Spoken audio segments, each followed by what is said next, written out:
हम लोग हमारा हिस्ट्री, सिविक, ज्योग्राफी और उसकी जो पेडागोजी है उससे रिलेटेड जो क्वेश्चंस हम लोग कर रहे थे उसकी श्रृंखला को एक कदम और आगे बढ़ाएंगे। आप सभी लोग जल्दी जल्दी से एक बार कंफर्म कर दीजिए अगर आप लोगों को आवाज बराबर आ रही है, स्ट्रीमिंग भी आप सभी लोगों को बराबर है। जितने भी लोग हमारे साथ में यहाँ पर में जुड़ चुके हैं उन सभी लोगों का बहुत बहुत स्वागत है। सभी को आदाब, नमस्कार, सत श्री अकाल, ladies and gentleman, boys and girls, आप सभी का स्वागत है। चलिए, जैसे कि मैं देख पा रहा हूँ फ्रेंड्स, काफी सारे लोग हमारे साथ में जुड़ चुके हैं और काफी सारे लोगों के काफी सारे सवाल भी है। ठीक है, तो चलिए स्टार्ट करते हैं हम लोग। मैं आप लोगों को फ्रेंड्स आगे लेकर चलूं उससे पहले मैं एक बहुत ही बेहतरीन कोट के साथ में आप लोगों की इस लेक्चर की शुरुआत करना चाहता हूं। The future depends on what you do today. ये फ्रेंड्स किसने कहा? ये गांधी जी ने कहा था। इस चीज को समझिए आप लोग, आप अपने जीवन के ऊपर में इसको रिफ्लेक्ट करने की कोशिश कीजिए। The future depends on what you do today. आज आप सोचिए कि आज आपका जीवन जो है, ठीक है, अगर आप उससे खुश हो नहीं हो वो एक अलग मैटर है, बट जो भी है वो उसी वजह से जो आपने पिछले वाले कल में किया था। और आने वाला कल डिपेंड करेगा आज आप जो करते हो, आज आप क्या फैसले लेते हो, आज आप किस तरीके से मेहनत करते हो, एफर्ट्स करते हो, उसके ऊपर में डिपेंड करता है। The future depends on what you do today. कितने लोग एग्री करते हैं इस बात से? और अपने जीवन को रिफ्लेक्ट करने के बाद में कितने लोगों को लग रहा है कि बिल्कुल सही बात थी? कितने लोगों को लग रहा है सही कह के गए हैं गांधी जी? है ना? The future depends on what you do today. आज जो करते हैं, तो फ्रेंड्स आज पे फोकस कीजिए, अपने आप को इंप्रूव कीजिए, अपने जो स्किल्स है उसमें धार लगाइए आप लोग। ठीक है, ये आप लोगों के लिए ज्यादा बेहतर होगा। ओके, चलिए, जैसे कि यहाँ पर मैं आप में से काफी सारे लोग जो है फ्रेंड्स बहुत सारी चीजें पूछ रहे हैं। चलिए, आवाज का कुछ इशू या किस चीज का इशू आ रहा है? ठीक है, चेयर का हटा दिया है गौरव कनौजिया सर जी। ठीक है, चलिए स्टार्ट करते हैं फ्रेंड्स पहले क्वेश्चन की तरफ में हम लोग। अब देखिए, पहला जो क्वेश्चन है आप लोगों का, ठीक है जी हाँ गौरव सर, आई होप आपने भी आज ही हटा दी है चेयर, तो आने वाले लेक्चर्स के अंदर में अभी चेयर आपको नहीं दिखेंगी, शुरुआत में हटा दी तो चलो गुड। तो देखिए फ्रेंड्स, यहाँ पर मैं, astronauts have to wear special protective space suit on moon to overcome high air pressure. जो अंतरिक्ष में यात्री होते हैं, अंतरिक्ष यात्री, वो जब चंद्रमा पर जाते हैं तो उच्च वायु दाब से बचने के लिए या उससे निपटने के लिए वो सुरक्षात्मक स्पेस सूट पहनते हैं। क्या ये बात सही है? पढ़ने में तो देखिए कितनी भारी भरकम बात लग रही है गौरव सर, देखिए आप कितनी भारी भरकम बात लग रही है पढ़ने के अंदर में, बट आप बताइए कि क्या है ये बात? ठीक है, सही है? तो देखो, अंतरिक्ष यात्री जब चंद्रमा पर जाते हैं तो उच्च वायु दाब से बचने के लिए स्पेस सूट पहनते हैं। अब लोगों को लगेगा यार इतनी बड़ी बात है, मतलब सही होंगी, इतना बड़ा स्टेटमेंट लिखा है तो। अरे मेरे लाल, मेरे हरे, मेरे नीले, मेरे पीले, इधर देखो, चंद्रमा के ऊपर में वायु है क्या? अरे वायु दाब को छोड़ो, वायु है क्या? ठीक है, वायु है क्या, हवा है क्या वहां पर में? इतना बता दो पहले मेरे को। उच्च और नीच की तो बात बाद में कर लेंगे, हवा है क्या वहां? हवा ही नहीं है तो फिर क्या से वायु दाब और उच्च दाब और निम्न दाब की बात आ जाती है? इसको तो पहले काटो, इसको तो जोर से काटने का है अपन ने। जब भाई हवा नहीं है वहां तो उच्च वायु दाब से बचने के लिए निम्न वायु दाब से बेवकूफ समझ के रखा हम लोगों को एग्जामिनर ने। ऐसे क्वेश्चन पूछेंगे हम लोगों से, इजी वाले। बस इतनी सी बात है, वो नहीं था। चंद्रमा की सतह पर वायु पृथ्वी की तुलना, अरे मेरे भाई अभी तुझे बताया मैंने कि वायु है ही नहीं, तो सघन और नॉन सघन की बात ही नहीं आती वहां पर में, डेंसर और नॉन डेंस की। ठीक है, खत्म हो गई बात यहां पर में। तो हवा ही नहीं है, तो यहां पर मैं आओ मेरे साथ में। सबसे पहले आप लोग, जब आप चंद्रमा पे जाओगे, ठीक है, जब आप मान लो आप ये है और आप चंद्रमा पे गए, तो वहां पर में हवा नहीं है। हवा नहीं है फ्रेंड्स, तो आप क्या करते हो? ये स्पेस सूट पहनते हो, क्योंकि आपकी बॉडी में जो खून बह रहा है, ठीक है, ये खून जो आपकी बॉडी के अंदर में बह रहा है, इसमें से एक प्रेशर लगता है बाहर की तरफ में। अगर आप पृथ्वी पर हो तो पृथ्वी पर हवा का प्रेशर और आपके ब्लड का प्रेशर बैलेंस हो जाता है, तो आपके धमनियां फट के खून बाहर नहीं निकल जा रहा। बट अगर आप चंद्रमा पर जाओगे और बिना सूट के जाओगे तो ये जो खून का प्रेशर है ना वो ज्यादा हो जाएगा as compare to outer atmosphere. वहां हवा ही नहीं है, हवा का दबाव नहीं है, तो आपकी धमनियां फट जाएंगी, खून फट के बाहर निकल जाएगा। तो उससे बचने के लिए वो ये स्पेस सूट को पहनते हैं।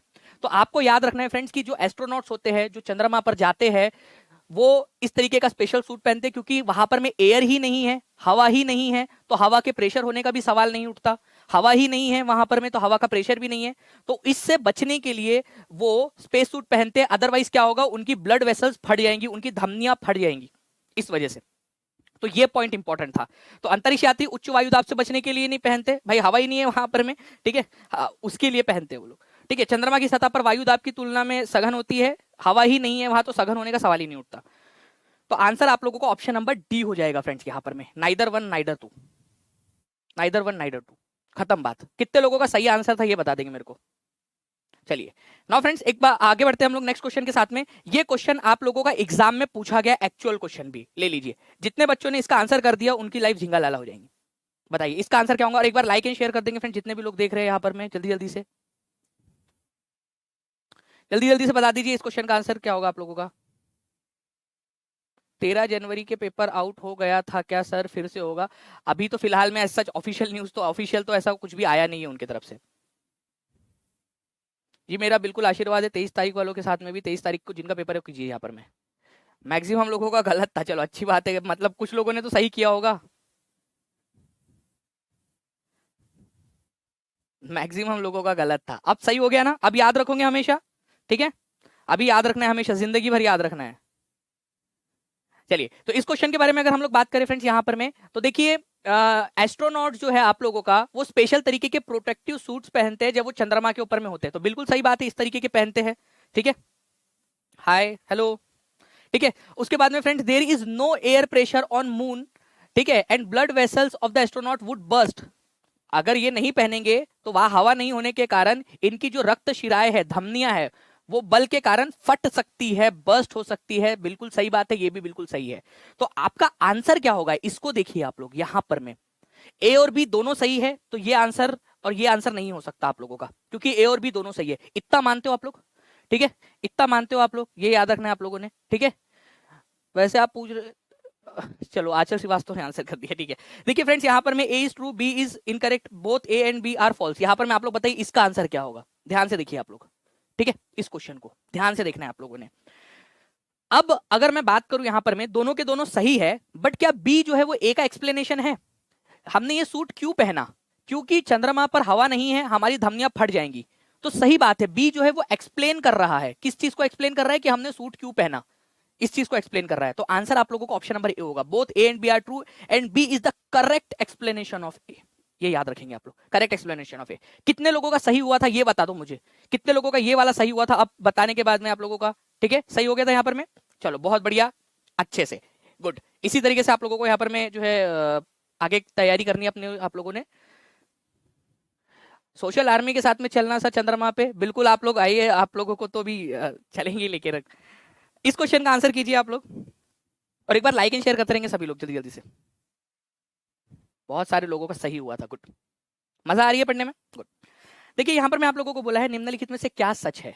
जीव मंडल पृथ्वी का एक सीमित क्षेत्र है जहां केवल भूमि और वायु एक साथ पाई जाती है। जीव मंडल, बायोस्फीयर, ठीक है, बायोस्फीयर एक ऐसा नैरो जोन है जहां पर में लैंड और एयर पाई जाती है, हवा और जमीन पाई जाती है। लिथोस्फीयर जो है वो मिनरल से रिच है। Land forms are present on ocean floor also, भू आकृतियां महासागर के भूतल पर भी मौजूद है। इस क्वेश्चन का आंसर क्या होगा? सबसे पहली बात तो फ्रेंड्स एक बात याद रखना जिंदगी में हमेशा, एग्जामिनेशन के अंदर में जब ये केवल, ठीक है, सभी ऐसे शब्द आते हैं ना, तो 90% चांसेस होते हैं कि वो पॉइंट आप लोगों का गलत हो। 10% सही भी हो सकता है, बट 90% चांसेस होते हैं, तो उसको थोड़ा ध्यान से देख लेना। आप लोगों को बोला है कि जो जीव मंडल होता है आप लोगों का, वो क्या होता है, ऐसा क्षेत्र होता है जहां पर में केवल भूमि और वायु पाई जाती है। गलत। ये मान लो हवा वाला क्षेत्र है आप लोगों का, ठीक है, यहां पर में ऐसी जगह है जहां पर में पानी है आप लोगों का, जल है, ठीक है, और यहां पर में भूमि है आप लोगों की, भूमि। तो फ्रेंड्स ऐसा क्षेत्र जहां तीनों का संगम होता है, तीनों चीजें होती है, उसको जैव मंडल बोला जाता है। तो केवल भूमि और वायु नहीं, भूमि, वायु और जल तीनों जहां होंगे वहां उस क्षेत्र को जीव मंडल बोला जाता है, उस क्षेत्र को वायुमंडल बायोस्फीयर बोलते हो आप लोग। तो पहला वाला गलत है आप लोगों का, ठीक है, फर्स्ट गलत है आपका, तो इसको काट दो आप लोग। जहां जहां वन है उसको काट दो, ठीक है, वन है। अरे ये तो खत्म हो गया क्वेश्चन, क्वेश्चन ही खत्म हो गया, खत्म हो गया क्वेश्चन, पहले ही पॉइंट से खत्म हो गया। सी इज द आंसर, बिना दो पढ़े। लिथोस्फीयर जो है फ्रेंड्स आप लोगों का, लिथोस्फीयर जो जमीन होती है ना, जो भूमि होती है, इसी को लिथोस्फीयर बोला जाता है, ठीक है। भूमंडल किसको बोलते हैं, जहां जमीन होती है। यहां पर में बहुत बड़ी मात्रा में खनिज आप लोगों के लिए उपलब्ध है, सोना, चांदी, च्यवनप्राश आप लोगों का, ठीक है, लोहा, ये सारे के सारे जो खनिज है, मिनरल्स है आप लोगों के, वो कहाँ मिलते हैं आप लोगों को? लिथोस्फीयर में बहुत बड़ी मात्रा में, जमीन के अंदर में ही दबे हुए हैं ना, हवा में तो तैर नहीं रहे हैं ज्यादातर, लिथोस्फीयर में ही है। और लिथोस्फीयर या लैंड फॉर्म्स जो है आप लोगों को जमीन ओशियन के नीचे में भी मिलेगा। ओशियन हवा में तो तैर नहीं रहा है कि भाई वो खुद जो है वो हवा के अंदर में पानी जो है तैर रहा है। समुद्र, समुद्र के नीचे जाओगे वहां भी जमीन मिलेंगी आपको, तो ये भी बिल्कुल सही है। तो दूसरा और तीसरा सही है आप लोगों का। ओके, चलिए नाउ फ्रेंड्स, एक क्वेश्चन आप लोगों से पूछा जा रहा है, डबल बर्डन, दोहरा बोझ, ठीक है। आप में से मैक्सिमम यहाँ पर में गर्ल्स है, लड़कियां हैं, और वो इस चीज से जो है वो रिलेट कर पाएंगी। ये क्वेश्चन पूछा गया कि नहीं पूछा गया? कितने लोग थे जिन लोगों का पेपर हो गया, जिनकी शिफ्ट में पूछा गया है? ठीक है, जी रोजी अहलावत जी, बिल्कुल जी, बिल्कुल रोजी जी।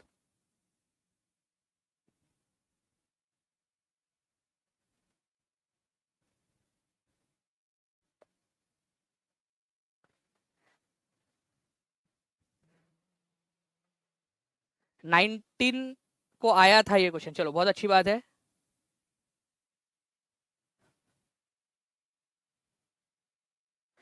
निर्मला कुमारी जी, वो बाकी लोग बता रहे हैं, ठीक है।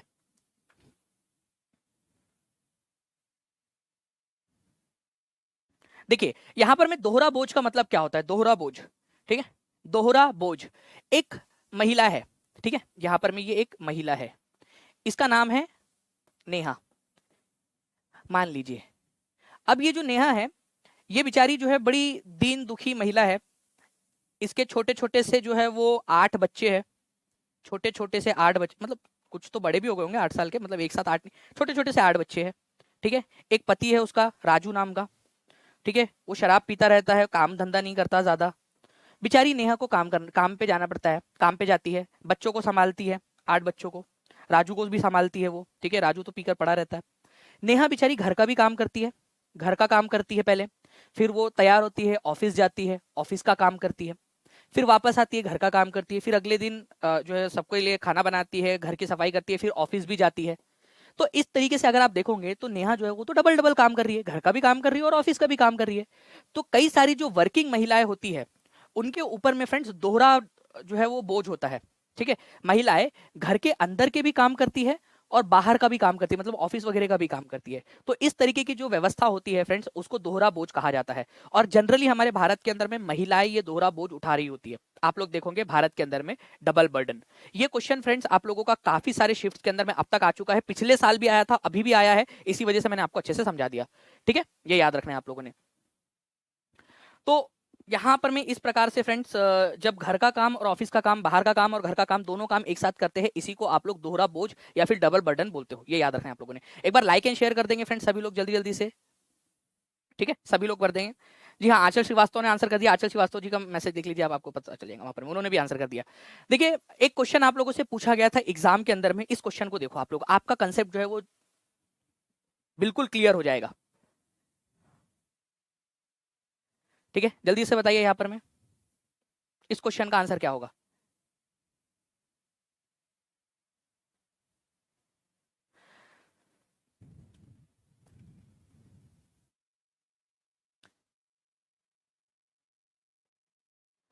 चलिए बहुत बढ़िया फ्रेंड, देखिए यहाँ पर में कविता है, ठीक है, वो क्या करती है, चाय बेचती है। सुबह सुबह 5 बजे जाती है बस स्टेशन के ऊपर में, बस स्टॉप पर जाती है, वहां पर में चाय का अपनी दुकान लगाती है, वो छोटी सी दुकान, ठीक है, चाय की, वहां पर में चाय बेचती है। फिर वो जो है फ्रेंड 7 बजे पानी लाने के लिए जाती है, पानी कुएं से पानी भरने के लिए जाती है, घर के लिए और अपने चाय वगैरह के लिए पानी लेने के लिए जाती है। फिर वहां पर मैं वापस आकर घर के लिए खाना बनाती है। इसके इसके भी अपन कितने बच्चे दे देते हैं इसको यार? 6 बच्चे तो होने चाहिए इसके भी ना, मतलब घर सूना सूना सा लगेगा नहीं तो 6 बच्चे नहीं होंगे कम से कम तो। मान लो कविता के 6 बच्चे, फिर वो बच्चों के लिए और पति के लिए खाना वाना बनाती है, कपड़े भी धोती है, फिर घर की सफाई करती है, फिर बाजार जाती है अपने चाय की दुकान के लिए सामान लेने के लिए। तो देखो घर का भी काम कर रही है और अपनी बेचारी दुकान भी संभाल रही है। तो ये जो है फ्रेंड्स, इसको डबल बर्डन कहा गया है शास्त्रों के अंदर में, ठीक है, एनसीईआरटी के शास्त्र के अंदर में इसको डबल बर्डन कहा गया है, दोहरा बोझ कहा गया है। तो ये याद रखना इंपॉर्टेंट पॉइंट है, एग्जाम के अंदर में आप लोगों से पूछ सकते हैं। ये एक्चुअल क्वेश्चन था जो पूछा गया था एग्जाम के अंदर में आप लोगों का, ठीक है।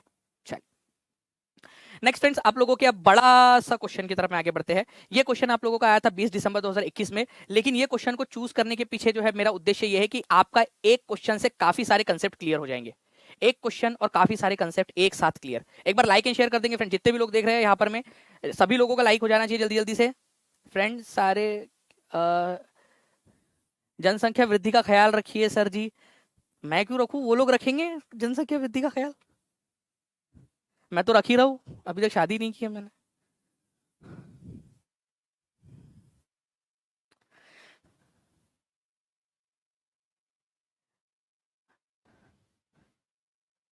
अर्चना मिश्रा बोल रहे सर जवाब दो जवाब दो जवाब दो। किस चीज का जवाब चाहिए आपको, बताइए किस चीज का जवाब चाहिए आपको? जवाब दो जवाब दो जवाब दो। यहाँ पर में जो है वो 1150 के करीब बच्चे भी है यहाँ पर में। भगवान करे कि आपके भी मतलब जब 5 6 7 8 बच्चे हो, ठीक है मतलब, और एक आपके गोद में हो, एक आपका जो है वो पल्लू पकड़ के खड़ा हो, एक उधर में जो है मम्मी भूख लगी कर रहा हो, और एक तो इतना शैतान हो कि फूलदान में जाके सुसु कर रहा हो वो, ठीक है, बाहर में फूलदान के अंदर में जाके सुसु कर रहा हो खड़े खड़े, और एक दूसरा हो जहाँ मिट्टी में खेल रहा हो, और आप सबको संभाल रहे होंगे, फिर देखेंगे कि कौन क्या बोल रहा है कौन क्या कर रहा है, तब आपको मेरी स्थिति समझ में आएगी कि 1150 बच्चे में हर एक का कमेंट देखना कितना मुश्किल हो जाता है करके। तब आपको मेरी परिस्थिति का एहसास होगा कि क्या होता है जब मतलब जानबूझ के कमेंट नहीं छोड़ते हैं, वो छूट जाते हैं। ठीक है, ऐसा कभी नहीं होता कि हमने जानबूझ के कमेंट छोड़ दिए या आपके जवाब नहीं दे रहे, जवाब नहीं, मेरा कमेंट ही नहीं देखते कभी भी। आप 7 8 में ही हो जाओगे, हाँ 1150 बच्चे। बताइए इस क्वेश्चन का आंसर क्या होगा?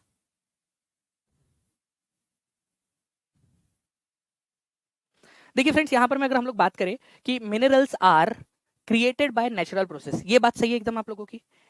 जो जो आप लोगों के मिनरल्स होते हैं वो नेचुरल प्रोसेस से बनते हैं। नेचुरल प्रोसेस से आपने खुद ने तो नहीं बनाए होते हैं मिनरल्स को। मिनरल्स मतलब क्या है? लोहा, चांदी, सोना, इसके अलावा पेट्रोलियम आप लोगों का एक तरीके का मिनरल है, कोयला आपका मिनरल है। इसके अलावा आप लोगों के और भी बहुत सारे होते हैं। माइका है आप लोगों, जो आप लोग नहीं कि सन आपके जो लकड़ी वगैरह होती है उसके ऊपर में आप लोग लगाते हो माइका, वो आप लोगों का मिनरल है एक प्रकार का। तो फ्रेंड्स, जो मिनरल्स होते हैं, जो खनिज होते हैं, वो नेचर में प्रस्तुत प्रेजेंट होते हैं, अपने आप बनते हैं, ह्यूमन इंटरफेरेंस उसके अंदर में कुछ नहीं होता। तो मिनरल्स जो है वो बिना ह्यूमन इंटरफेरेंस के बनते हैं, ठीक है, विदाउट एनी ह्यूमन इंटरफेरेंस, ये बिल्कुल सही है। तो ए तो होना ही चाहिए, यहां पर में ए नहीं है आप लोगों का, इसी वजह से ये क्वेश्चन गलत हो गया, क्योंकि ए नहीं है, तो बी नहीं हो सकता आंसर। ठीक है, माइका और क्रोमाइट। देखिए फ्रेंड्स, ये जो क्रोमाइट है ना, इसके ऊपर में मुझे ऐतराज है। ठीक है, माइका जो है वो नॉन फेरस मिनरल है, ठीक है, मान लिया, मतलब वो तो मिनरल मतलब आपका मेटेलिक मिनरल है ही नहीं वैसे तो माइका। बट ये जो क्रोमाइट है ना आप लोगों का, ठीक है, और ये माइका, ये आप लोगों के दोनों क्या है? नॉन फेरस मिनरल है, नॉन फेरस। इसके ऊपर में भी हम लोग आएंगे। इसके ऊपर में बात कीजिए आप लोग, minerals lying at shallow depth are taken out through open cast mining. ठीक है, मान लीजिए कि कोई मिनरल बहुत ज्यादा गहराई में नहीं है, हल्की हल्की गहराई में है, ये जो हल्की हल्की गहराई है, ठीक है, हल्की हल्की गहराई में, बहुत ज्यादा डीप में नहीं खोद रहे हो आप, हल्की हल्की गहराई में खोद रहे हो आप, तो आप इसको क्या बोलते हो? जो हल्की हल्की गहराई के अंदर में खोदकर आप निकाल लेते हो, इसको आप, इसको जो है आप लोग ओपन कास्ट माइनिंग बोलते हो। बिल्कुल सही बात है ये। जब मिनरल्स बहुत ज्यादा गहराई में नहीं है, हल्की गहराई के अंदर में है, और आपने उनको खोदा और निकाल लिया बाहर, खोद कर हल्की गहराई में से, इसको ओपन कास्ट माइनिंग कहा जाता है, ये बिल्कुल सही है। Minerals are a non renewable resources. अब आप लोगों को इसका आंसर करना है कि इसका आंसर क्या होगा आप लोगों का। सारे पॉइंट्स मैंने आप लोगों के लिए पढ़ दिए, जल्दी जल्दी से आप लोग इसका आंसर कीजिए, बताइए इसका आंसर क्या होगा आपका।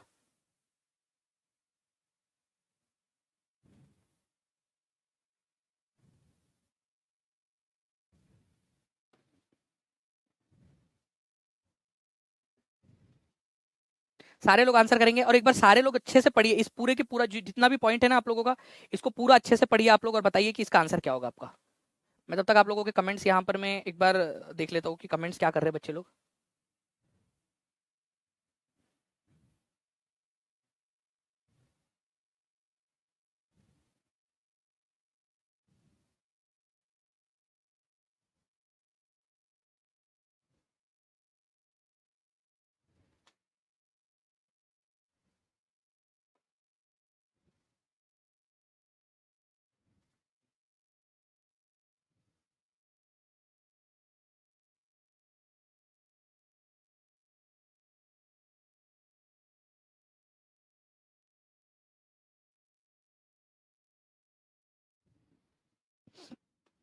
जी।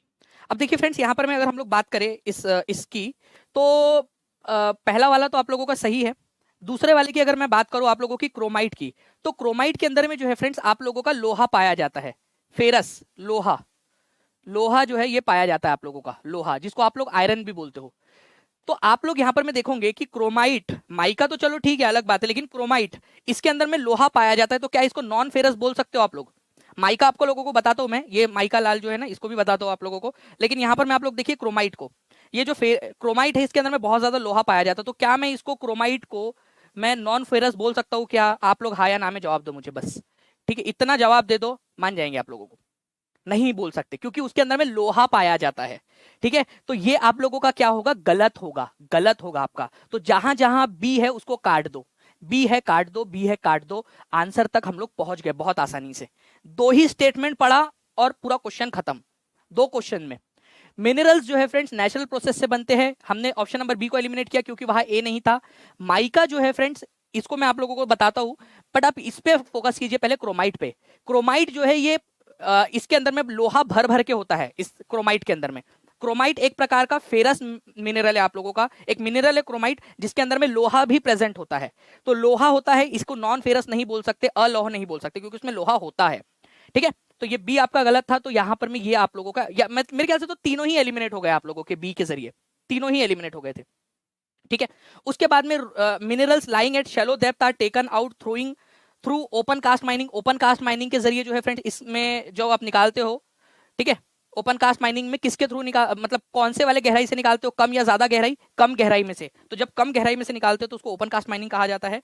अब बात आती है minerals are non renewable resources, क्योंकि फ्रेंड्स मिनरल्स इंसानों ने नहीं बनाया है, नेचर ने बनाया है। बात की गहराई को समझो, ठीक है, इस बात की गहराई को समझ लो आप लोग। ये नेचुरल प्रोसेस से बनता है, आप इसको रिन्यू नहीं कर सकते आसानी से। जो मिनरल होते हैं वो नॉन रिन्यूएबल रिसोर्सेज होते हैं। क्या आप पेट्रोल बना सकते हो अपने घर के अंदर में?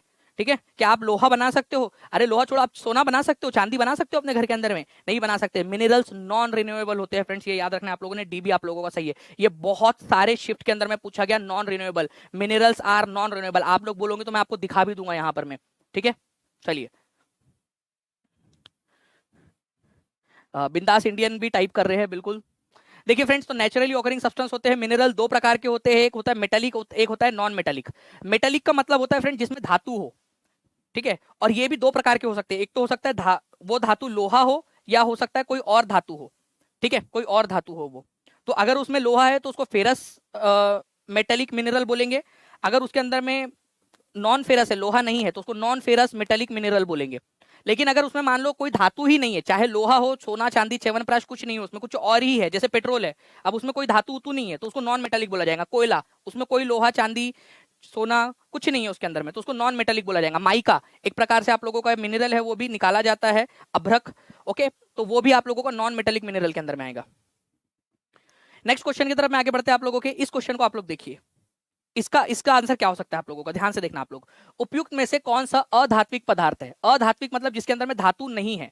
ठीक है, कौन सा वाला एग्जांपल? नॉन मेटेलिक है, जिसमें मेटल है ही नहीं, जिसमें मेटल है ही नहीं आप लोगों का। अब इस बात को समझना आप लोग, जिसके अंदर में मेटल ना हो उसको नॉन मेटेलिक कहा जाता है। बिल्कुल, सभी लोगों को 23 24 25 सब वालों को आप लोगों का आशीर्वाद, और 26 वालों को भी आशीर्वाद भाई। ठीक है, आप लोगों की तरफ से, जिन जिन का 26 को है कहीं पे।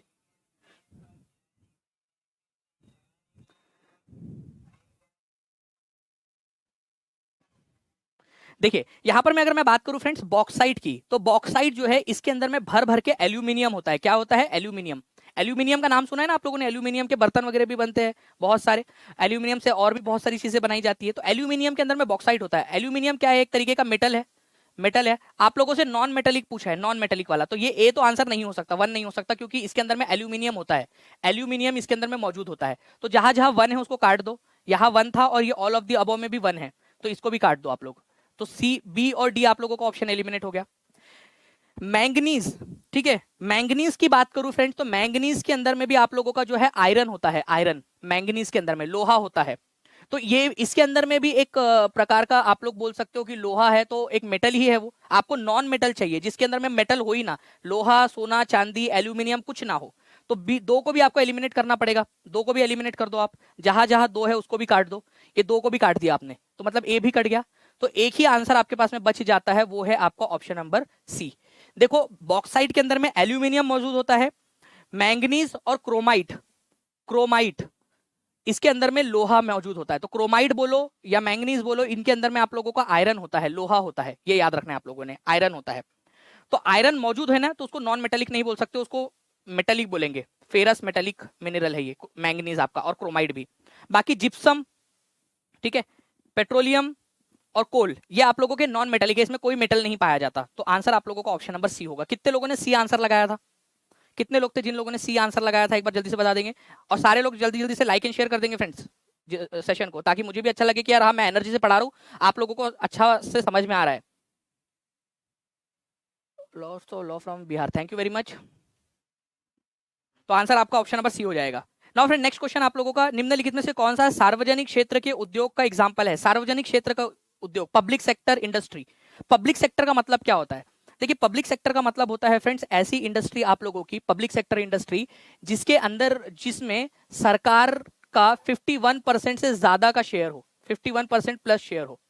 सरकार की जो संपत्ति है वो सरकार का शेयर या सरकार की जो हिस्सेदारी है वो 51% से ज्यादा हो, ठीक है, 51 या 51 से ज्यादा हो। तो फ्रेंड्स कौन सी इंडस्ट्री आप लोगों को इसमें दिख रही है जिसमें सरकार का शेयर 51 या 51 से ज्यादा है? तो अमूल सार्वजनिक क्षेत्र की इंडस्ट्री नहीं है, वो सहकारी है, मतलब कुछ लोगों ने मिलकर उसको बनाया है। मारुति उद्योग, ये कोऑपरेशन के मतलब जो है सरकार और जो प्राइवेट सेक्टर है उसका मिक्सचर है ये। रिलायंस तो पूरी तरह से प्राइवेट है, प्राइवेट है। आपकी हिंदुस्तान एरोनॉटिक्स लिमिटेड, जिसको HAL कहा जाता है, HAL, ठीक है, HAL, ये भारत के लिए जो है फ्रेंड्स एरोनॉटिक्स मतलब कि हवाई जहाज वगैरह बनाती है, सरकारी कंपनी है। तो ये सार्वजनिक क्षेत्र की कंपनी है आप लोगों की। तो आंसर आप लोगों को ऑप्शन नंबर सी होगा, हिंदुस्तान एरोनॉटिक्स लिमिटेड। आप मुझे बताओ कि SBI क्या है, पब्लिक सेक्टर इंडस्ट्री के अंदर में आएगा या नहीं आएगा? बैंक है वो, तो पब्लिक सेक्टर में आएगा या नहीं आएगा? सरकार की हिस्सेदारी इसके अंदर में 51% से ज्यादा है, सरकार की हिस्सेदारी उसमें, तो पब्लिक सेक्टर इंडस्ट्री है वो, SBI वगैरह आप लोगों की। जिसमें सरकार की हिस्सेदारी 51% से ज्यादा हो उसको आप लोग पब्लिक सेक्टर इंडस्ट्री बोलते हो। मैं आप लोगों को पूरा का पूरा इसको एक्सप्लेन करता हूं। देखिए प्राइवेट इंडस्ट्री उसको कहा जाता है, निजी क्षेत्र की इंडस्ट्री, जो व्यक्ति या व्यक्ति के समूहों के द्वारा चलाई जाती है, निजी संपत्ति होती है वो उन लोगों की। तो जैसे रिलायंस हो जाए आप लोगों का, टाटा हो जाए, ठीक है, अडानी ग्रुप हो जाए, ये सब क्या है? निजी संपत्ति, निजी क्षेत्र की कंपनीज है ये सब आप लोगों की। सार्वजनिक क्षेत्र का मतलब होता है जिसके अंदर में सरकार जो है उसकी हिस्सेदारी ज्यादा हो, सरकार के द्वारा उसको चलाया जाता हो। तो अगर सरकार के द्वारा उसको चलाया जा रहा है, सरकार की हिस्सेदारी उसमें मेजोरिटी के अंदर में है, तो उसको सार्वजनिक क्षेत्र की इंडस्ट्री कहा जाएगा। तो सार्वजनिक क्षेत्र की इंडस्ट्री का एग्जाम्पल है आप लोगों का Hindustan Aeronautics Limited, Steel Authority of India Limited, SAIL जिसको बोला जाता है, Steel Authority of India Limited, SAIL, HAL, HAL इसको बोलते हैं Hindustan Aeronautics Limited, SBI, okay. इसके अलावा आप लोगों का HPCL, हिंदुस्तान पेट्रोलियम जो है आप लोगों का कॉर्पोरेशन लिमिटेड, BPCL था, अब इसको प्राइवेटाइज करने की बात कर रहे हैं। प्राइवेटाइज करना मतलब पहले सरकारी थी अब निजी हाथों में दे देना, उसको ही बोला जाता है। पहले सरकारी थी उसको निजी हाथों में दे देना, उसको प्राइवेटाइजेशन बोलते हैं। ओके तो सेल और हॉल ये आप लोगों की क्या है? Steel authority, steel Authority of India limited, ये क्या है? ये सरकारी कंपनी है। हॉल, हिंदुस्तान एरोनॉटिक्स लिमिटेड, ये सरकारी कंपनी है। तो ये सब सरकारी सार्वजनिक क्षेत्र की कंपनी है, पब्लिक सेक्टर बोला जाता है। पब्लिक, सरकार मतलब पब्लिक, पब्लिक मतलब सरकारी।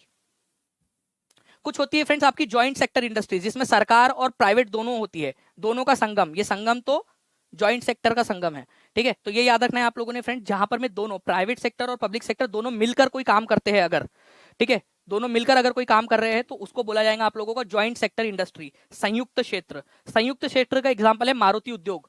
मारुति उद्योग लिमिटेड जो है फ्रेंड्स ये आप लोगों का संयुक्त है, मतलब सरकार की भी हिस्सेदारी है, मारुति सुजुकी नहीं है, मारुति उद्योग।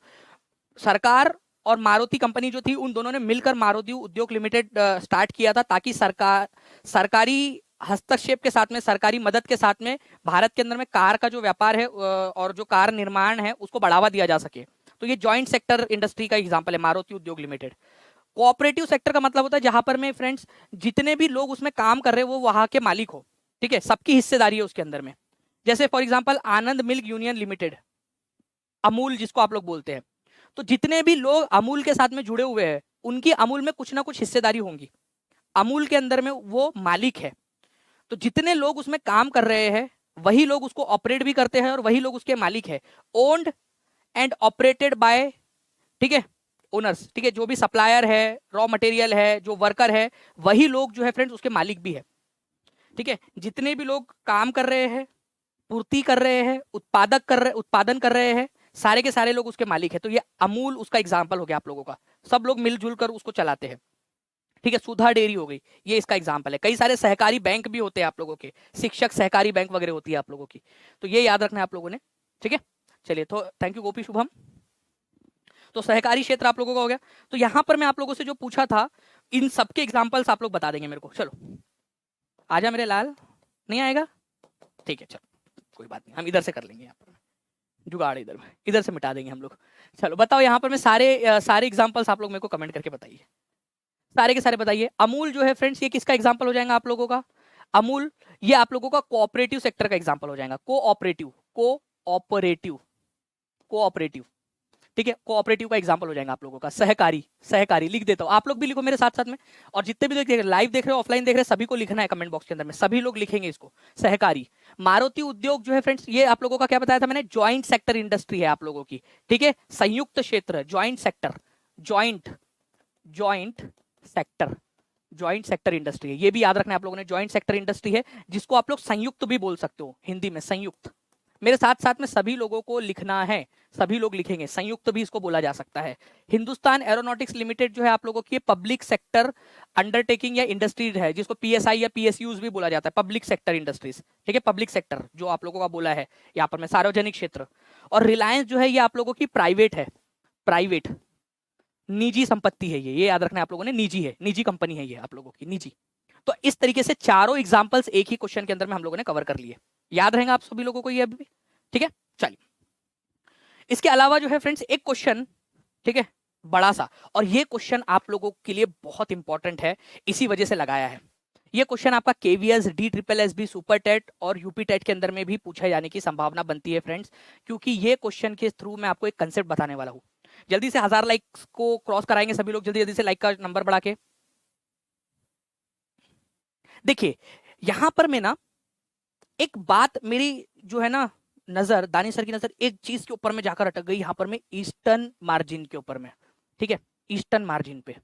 अब मैं जब देख रहा हूं ना ईस्ट मार्जिन, ईस्ट और वेस्ट, जहां पर में भी डायरेक्शन वाली बात आ जाती है, डायरेक्शन वाली बात, वहां पर में मुझे एक चीज समझ में आती है, जब भी कोई फॉरेस्ट की बात हो रही हो और उसके अंदर में कोई डायरेक्शन की बात हो, तो दो ही चीज ऑप्शन में हो सकते हैं आपके। या तो हो सकता है आप लोगों का tropical temperate evergreen forest, temperate evergreen forest, evergreen forest, या फिर आप लोगों का दूसरा वाला ऑप्शन हो सकता है आप लोगों का Mediterranean type of vegetation, Mediterranean भूमध्य सागरीय टाइप ऑफ वनस्पति डायरेक्शन में।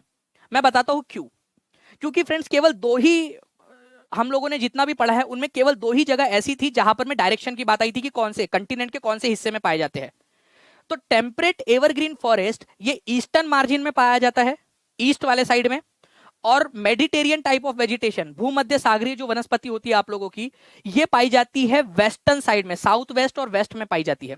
मेरे साथ में एक बार बोलकर बताओ, अभी के अभी इधर में, जहां पर मैं आप लोगों की बात टेम्परेट एवरग्रीन फॉरेस्ट की आती है, टेम्परेट एवरग्रीन फॉरेस्ट, जिसको आप लोग क्या बोलते हो हिंदी के अंदर में, शीतोष्ण सदाबहार वन। जो शीतोष्ण सदाबहार वन होते हैं आप लोगों के, वो ईस्टर्न मार्जिन में पाए जाते हैं। बोलो, temperate evergreen forest, temperate, temperate वाले मतलब कौन से वाले, ये यहां पर में आप लोग देखिए, कहा गया भाई, अरे इधर में टेम्परेट, ठीक है, टेम्परेट मतलब ये इस रीजन में पाए जाने वाले, ये टेम्परेट रीजन के अंदर में पाए जाने वाले, ये वाले, या फिर इस रीजन में, इसको भी टेम्परेट बोला जाता है, ये वाला, ये बीच वाला है ट्रॉपिकल, ये टेम्परेट रीजन। यहां पर में जो पाए जाते हैं फ्रेंड्स, अगर वो एवरग्रीन फॉरेस्ट है, टेम्परेट में है, शीतोष्ण है और वो एवरग्रीन है, सदाबहार है, तो वो ईस्ट वाले साइड में पाए जाएंगे। लिख लो, सभी लोग लिखेंगे, मैं दिखा भी देता हूं आप लोगों को। अगर से आप लोगों का टेम्परेट एवरग्रीन फॉरेस्ट है तो वो ईस्ट साइड में पाया जाएगा, ईस्टर्न मार्जिन के अंदर में। और दूसरी बात, अगर वो मेडिटेरियन टाइप ऑफ वेजिटेशन है, मेडिटेरियन है, तो वेस्ट और साउथ वेस्ट में पाया जाएगा। मेरे को अभी के अभी सभी लोगों से लिखकर चाहिए। क्वेश्चन गया तेल लेने, ये बताओ पहले मेरे को आप लोग लिखकर, टेम्परेट एवरग्रीन फॉरेस्ट है अगर आप लोगों का, ठीक है, जिसको आप लोग शीतोष्ण बोलते हो, ठीक है, शीतोष्ण सदाबहार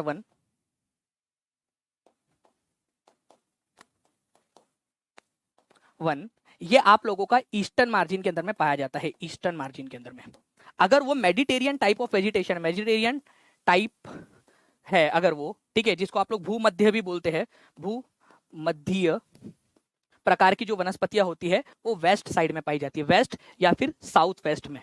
बस इतनी सी बात लिख दो, काम खत्म हो गया आप लोगों का। अब बात आती है फ्रेंड्स यहां पर में इस क्वेश्चन की। मेरे को पता है कि टेम्परेट एवरग्रीन फॉरेस्ट और मेडिटेरियन टाइप वहीं पर केवल ईस्ट और वेस्ट आता है, और ईस्ट कहाँ आता है, टेम्परेट एवरग्रीन फॉरेस्ट के अंदर में। तो मेरा आंसर टेम्परेट एवरग्रीन फॉरेस्ट यहां पर में सी लग गया, खत्म, बाकी पढ़ने की जरूरत ही नहीं पड़ी। अब जब भी ये क्वेश्चन एग्जाम के अंदर में आएगा आप लोगों का, जब भी आएगा आप लोगों का, आप लोग बहुत ही आसानी से इस क्वेश्चन को सॉल्व कर पाओगे फ्रेंड्स, मुझे ऐसी पूरी उम्मीद है। ठीक है, अब आप लोगों को मैं पूरा बता देता हूं, ये आपका ईस्टर्न मार्जिन में पाया जाता है, ठीक है, जैसे कि साउथ चाइना वगैरह की तरफ में, उधर साइड में ईस्टर्न साइड में पाया जाता है ये। ओक, पाइन, यूक्लिप्टस जो है आप लोगों के, इसके एग्जाम्पल है आप लोगों के बांज, ठीक है, चीड़, पाइन जिसको बोलते हैं, यूकेलिप्टस इसके उदाहरण है, यहाँ पाए जाने वाले पेड़ है, ये आप लोग याद रख लेना। इसके अलावा आप लोगों को बता दूं फ्रेंड्स, यहाँ पर में कुछ जो है ना फीजेंट और मोनाल जैसी बर्ड्स भी पाई जाती है, बर्ड्स, ये भी याद रखेंगे आप लोग, फीजेंट और मोनाल जैसी बर्ड्स यहाँ पर में पाई जाती है। मेडिटेरियन टाइप ऑफ वेजिटेशन अगर आप लोगों से बोले तो वेस्ट और साउथ वेस्ट में मिलता है आप लोगों को।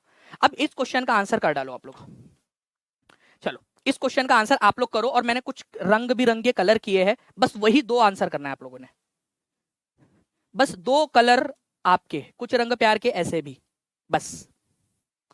ये क्वेश्चन मैंने बहुत एनर्जी से फ्रेंड्स और बहुत ही ध्यान से आप लोगों के लिए बनाया, एनर्जी के साथ में बनाया, ताकि आपको याद हो जाए। और दो ही चीज है बस, ये रखिए मैंने, ठीक है, बताइए यहां पर मैं दो के आंसर करो, सब खत्म हो गया आप लोगों को यहां से।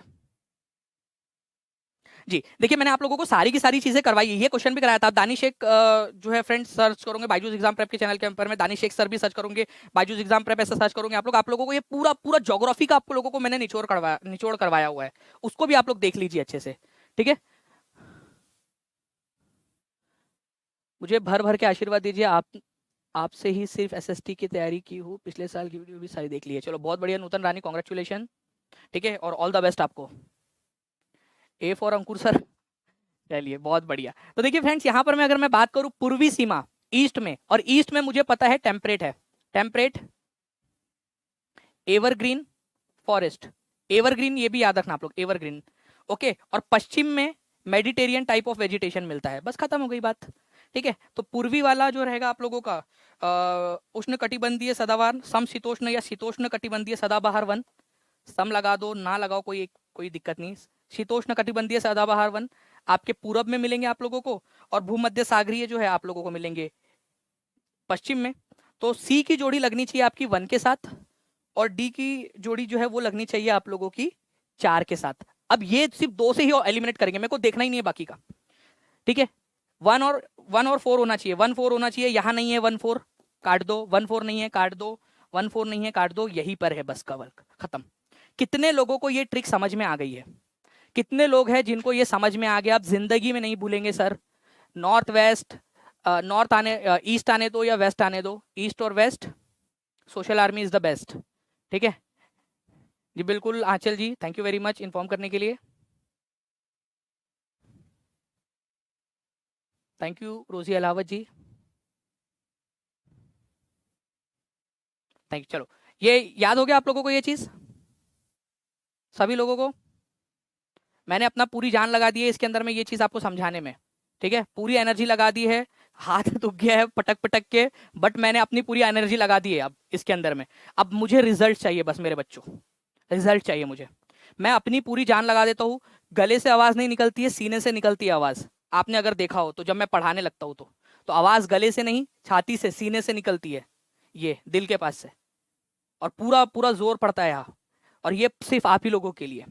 तो जब हम मेहनत कर रहा हूँ मैं, मेरे को रिजल्ट चाहिए, मेरे को चाहिए कि मेरे बच्चे जो है पढ़ाई करें अच्छे से, एक दिन जो है वो पता है कि दानिश सर से पढ़े थे हम लोगों ने और हमारा पेपर निकल गया करके, ठीक है।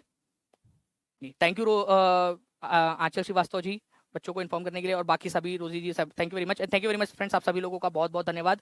ठीक है, और आप लोग कीजिए, अच्छे से पढ़ाई कीजिए, जितने भी लोगों का पेपर है उन सभी लोगों को ऑल द बेस्ट। कमेंट करके जरूर बताइए कि लेक्चर आप लोगों को कैसा लगा। ठीक है, आप सभी लोगों के कमेंट्स का इंतजार है मुझे। ठीक है, लेक्चर को शेयर जरूर कीजिए अपने दोस्तों के साथ में, लाइक करना जरूर, लाइक जरूर करना इस सेशन को। और आप लोग बायजूस एग्जाम प्रेप के ऊपर मैं दानिश शेख सर सर्च करोगे, आप लोग Danish Shaikh sir Byju's exam prep, आप लोगों को वीडियोस मिल जाएंगे। पेडागोजी भी पढ़ाई है आप लोगों के लिए, पेडागोजी भी आप लोग कर लेना। ठीक है, उसमें से अच्छे से सारी चीजें आप लोगों को करवाया हुआ है। ओके, चलो, thank you very much friends, take care and bye, God bless you all, thank you very much, thank you friends, bye, thank you.